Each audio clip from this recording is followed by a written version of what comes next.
John chapter 5. Afterward, Jesus returned to Jerusalem for one of the Jewish holy days. Inside the city near the sheep gate was the pool of Bethsaida, with 5 covered porches. Crowds of sick people, blind, lame, or paralyzed, lay on the porches. One of the men lying there had been sick for 38 years. When Jesus saw him and knew he had been ill for a long time, he asked him, "Would you like to get well?"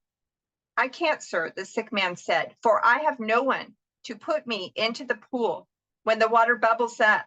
Someone else always gets there ahead of me." Jesus told him, "Stand up, pick up your mat and walk." Instantly, the man was healed. He rolled up his sleeping mat and began walking. But this miracle happened on the Sabbath, so the Jewish leaders objected. They said to the man who was cured, "You can't work on the Sabbath. The law doesn't allow you to carry that sleeping mat." But he replied, "The man who healed me told me, 'Pick up your mat and walk.'" "Who said such a thing as that?" they demanded. The man didn't know, for Jesus had disappeared into the crowd. But afterward, Jesus found him in the temple and told him, "Now you are well, so stop sinning, or something even worse may happen to you." Then the man went and told the Jewish leaders that it was Jesus who had healed him. So the Jewish leaders began harassing Jesus for breaking the Sabbath rules. But Jesus replied, "My Father is always working, and so am I." So the Jewish leaders tried all the harder to find a way to kill him, for he not only broke the Sabbath, he called God his Father, thereby making himself equal with God. So Jesus explained, "I tell you the truth. The Son can do nothing by himself. He does only what he sees the Father doing. Whatever the Father does, the Son also does. For the Father loves the Son and shows him everything he's doing. In fact, the Father will show him how to do even greater works than healing this man. Then you will truly be astonished. For just as the Father gives life to those he raises from the dead, so the Son gives life to anyone he wants. In addition, the Father judges no one. Instead, he has given the Son absolute authority to judge, so that everyone will honor the Son just as they honor the Father. Anyone who does not honor the Son is certainly not honoring the Father who sent him. I tell you the truth. Those who listen to my message and believe in God who sent me have eternal life. They will never be condemned for their sins, but they have already passed from death into life. And I assure you that the time is coming. Indeed, it's here now, when the dead will hear my voice, the voice of the Son of God, and those who listen will live. The Father has life in himself, and he has granted that same life-giving power to his Son. And he has given him authority to judge everyone because he is the Son of Man.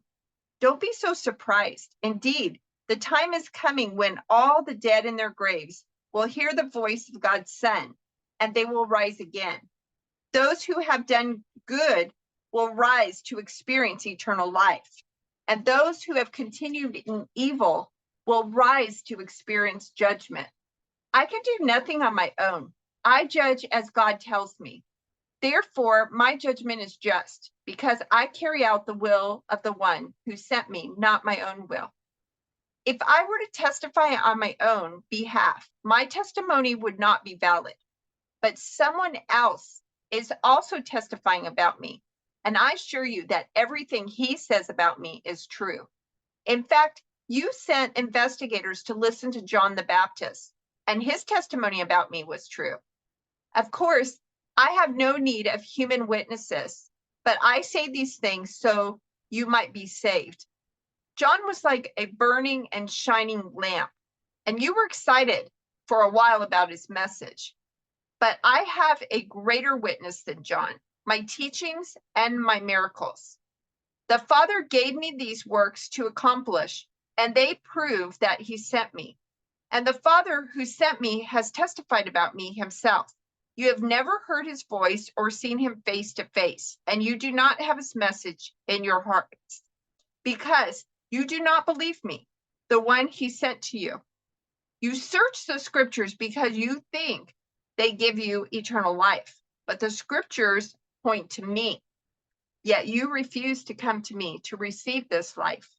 Your approval means nothing to me because I know you don't have God's love within you. For I have come to you in my Father's name, and you have rejected me. Yet if others come in their own name, you gladly welcome them. No wonder you can't believe, for you gladly honor each other, but you don't care about the honor that comes from the one who alone is God.